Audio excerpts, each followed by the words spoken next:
Podcast.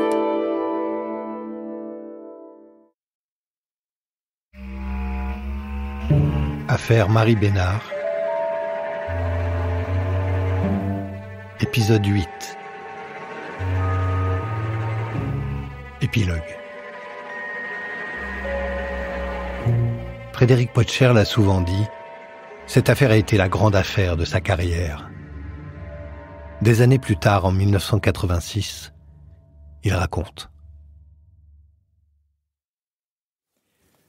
Avant l'ouverture des débats, comme toujours quand on fait de la chronique judiciaire, on se renseigne avant un procès. On va voir les avocats, on tâche d'avoir l'acte d'accusation pour savoir exactement ce qu'on reproche à quelqu'un et les incriminations qui peuvent subsister. Et moi, j'étais absolument certain qu'elle était coupable, mais absolument certain. Arrive le procès de Poitiers, le premier procès, auquel je n'assiste pas, parce que Guéman ne s'y intéressait pas. Mais tout de même, il m'a dit « tu prendras les dépêches », et puis il m'est arrivé de faire des commentaires sur quelque chose que je ne voyais pas. Mais j'ai lu toutes les dépêches, et jusqu'au moment où l'expert désigné par le parquet vient à la barre, jusqu'à ce moment-là, j'étais persuadé qu'elle était coupable. Et puis cet expert vient à la barre, il est interrogé, il parle, et il est pris vraiment, je dirais, en flagrant délit de quoi? D'ignorance, d'incompétence, si vous voulez, par la défense de Marie Bénard.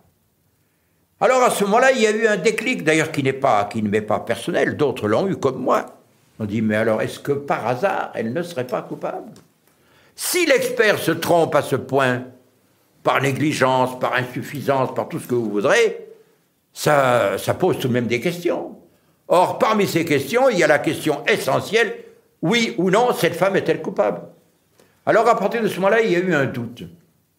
Et le doute s'est renforcé, et est arrivé le second procès. C'est-à-dire qu'entre le premier et le second, on a refait une enquête complète, en estimant que les déclarations du premier expert n'étaient pas valables. C'est pas moi qui l'ai dit, c'est la cour d'assises de Poitiers qui a décidé de renvoyer l'affaire parce qu'on ne pouvait rien décider sur le rapport de cet expert. Alors on recommence tout, et on arrive à Bordeaux 4 ans après. Pendant ce temps-là, Marie Bénard est en prison. Bon, c'est pas drôle la prison, vous savez, pas drôle du tout. Alors on arrive à Bordeaux, et le premier qui prend la parole à ce procès, c'est un magistrat, ce n'est pas du tout un avocat, c'est un magistrat qui va requérir contre Marie Bénard, dont c'est le métier, il défend l'ordre public, c'est sa fonction. Il fait une déclaration et il dit, je résume naturellement, il dit voilà, moi l'accusation se retire en ce qui concerne 6 des victimes de Marie Bénard. Sur 13. Sur 13. Par conséquent, ça change tout déjà. Ça diminue énormément sa culpabilité totale, si vous voulez. Alors à partir de là, il y a eu tout de même un moment de grande surprise pour tout le monde, et on a commencé à réfléchir sur Loudun, sur les ragots qui couraient à Loudun, et Dieu sait s'il y en a eu, et sur certains mensonges qui ont été colportés. Et puis sur sur la police qui, tout en étant de bonne foi, croit, elle encore, qu'il y a des cadavres présumés victimes de Marie Bénard. À ce moment-là, moi, je n'ai plus cru à rien du tout. Mais à rien du tout. Ni à l'innocence, ni à la culpabilité. Et puis, petit à petit, vous savez, le deuxième procès a duré 3 semaines. Alors, pendant ces 3 semaines, on évolue, on change, on bouge.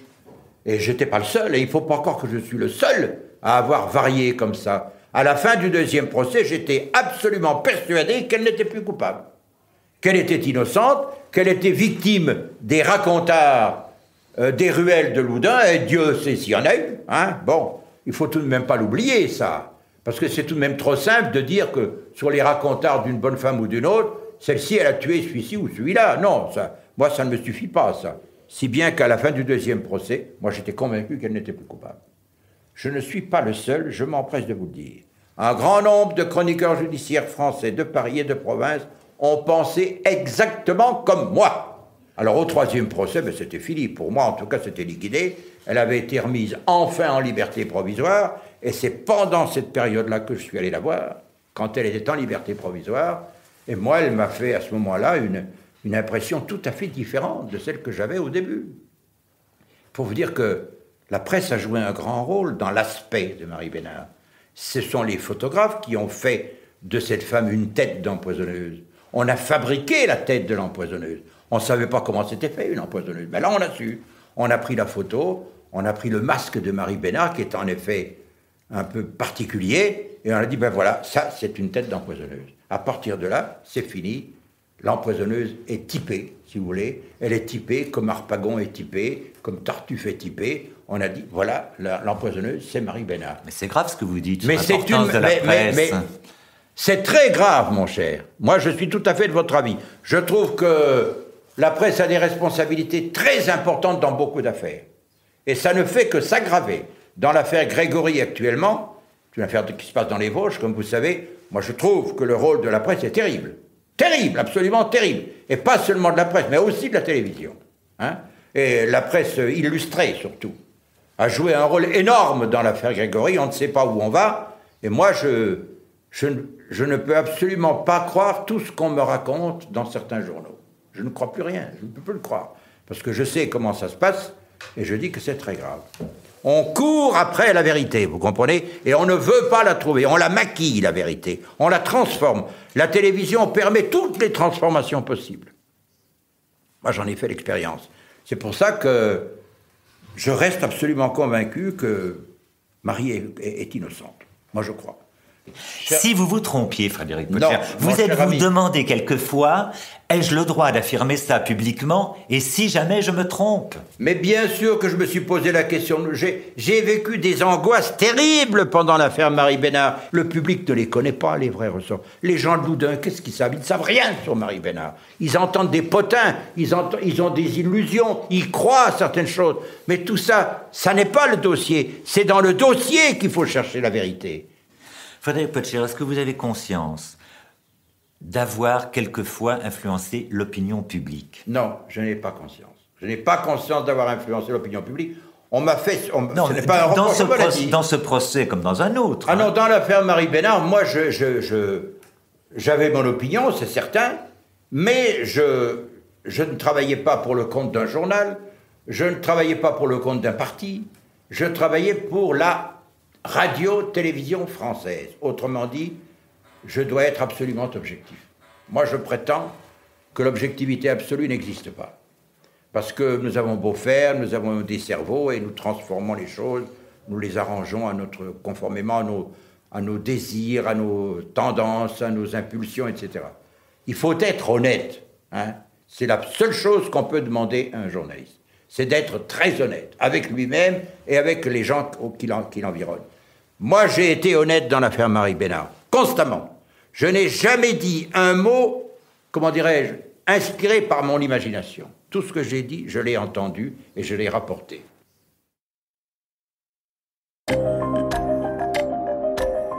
Les experts ont pris une place prépondérante dans cette affaire, plaçant Marie Bénard au second plan de son propre procès. L'année suivant son acquittement, elle se réapproprie son histoire en écrivant ses mémoires. Écoutons-la dans une interview de 1962 récemment retrouvée.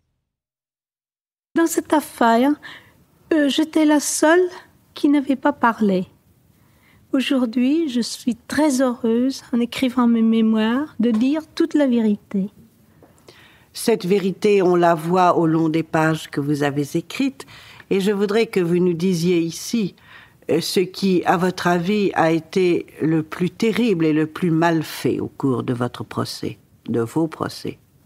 Le plus terrible pour moi, madame, c'est lorsque l'on me parlait de ma chère maman, que j'ai beaucoup aimée, que j'ai adorée, et lorsque j'ai vu sortir du tombeau le cercueil de mon cher mari.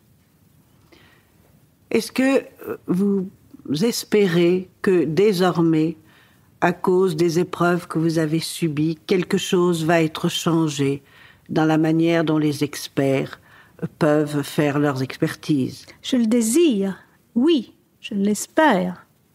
Parce que, enfin, je rappelle ceci pour les auditeurs qui nous écoutent, ce qui est terrible, c'est que jusqu'ici, le défenseur n'avait pas le droit de mettre son nez dans les expertises et de demander aux experts leur rapport Alors évidemment, quand il arrivait au procès, il était quand même en état d'infériorité, il n'avait rien pu contrôler. Mais on dit beaucoup que désormais, et à cause de vous, cela va changer. Je l'espère, madame. C'est mon grand plaisir. Non seulement vous avez eu une expérience juridique terrible, mais vous avez eu une expérience humaine. Est-ce que vous auriez pensé, avant qu'il vous arrive tout cela, que les êtres qui vous entouraient pouvaient avoir les réactions qu'ils ont eues? Impossible. Et vous pensez qu'ils ont eu ces réactions parce qu'ils étaient ignorants, parce qu'ils étaient méchants, parce qu'ils étaient stupides? Qu'est-ce qui vous avez dû quelquefois réfléchir et vous dire, mais qu'est-ce qui a pu les conduire à ça? Toutes sortes de choses que je ne puis pas tout vous expliquer. Mais quelle est la plus frappante pour vous? Eh bien, lorsque vous avez une amie, vous avez confiance en elle. Moi, c'était le cas avec Madame Pintou. Cette amie... Bien sûr. Était un traître. On se demande comment cela est possible. Oui. Surtout que de vous accabler ne leur apportait rien. Rien. Est-ce que vous croyez qu'ils n'entrent pas dans cette façon de faire? Beaucoup une question d'orgueil stupide, le désir de se rendre intéressant, et puis après, on ne peut plus reculer. Peut-être que vous avez jugé vrai, madame. Et lorsque vous étiez enfermé, retranché du monde, on peut presque dire du monde des vivants, qu'est-ce qui vous a été le plus pénible? Eh bien, lorsque vous rentrez dans une prison, vous êtes dépouillé comme devant la mort. Mais est-ce que plus rien vous appartient? On est isolé de tout. Alors, il ne peut rien vous arriver de pire que d'être enfermé injustement. Mais vous êtes une femme intelligente et certainement très profonde. Est-ce que malgré tout, au-delà de tout cela, ça n'a pas été pour vous quelque chose d'assez enrichissant, comme chaque souffrance d'ailleurs? Profitable pour d'aucuns. Et j'espère que ça continuera. Mais est-ce que vous ne vous sentez pas, jusqu'à un certain point, plus forte, plus ayant justement l'expérience de la solitude et de l'abandon? Est-ce que ça ne vous donne pas aujourd'hui comme une certaine puissance intérieure? Oui, et je me trouve heureuse que ma souffrance ait servi à défendre d'autres malheureux. Et j'espère que maintenant vous allez oublier tout cela très vite, que votre livre va avoir le succès qu'il mérite. Je vous remercie. Que vous allez avoir la joie de voir certaines questions juridiques revues et corrigées, c'est bien le cas de le dire. Hélas, oui. Et qu'est-ce que vous allez faire maintenant? Oh, comme par le passé, madame, ma petite vie simple et tranquille. Une grande vie simple et tranquille après tout cela? Une petite vie simple et tranquille.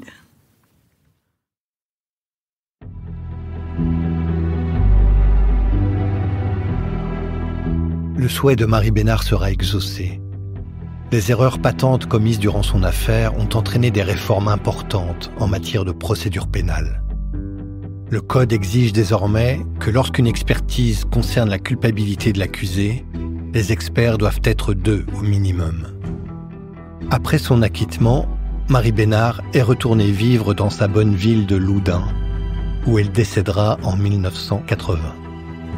Elle lègue son corps à la faculté de médecine, sans rancune. Nous vous remercions d'avoir écouté ce podcast. Si vous l'avez apprécié, n'hésitez pas à lui mettre 5 étoiles et à en parler autour de vous. En attendant une prochaine affaire des archives du crime, nous vous invitons à découvrir Écho et La vie d'avant, 2 autres podcasts de l'INA qui, comme celui-ci, redonnent vie aux archives.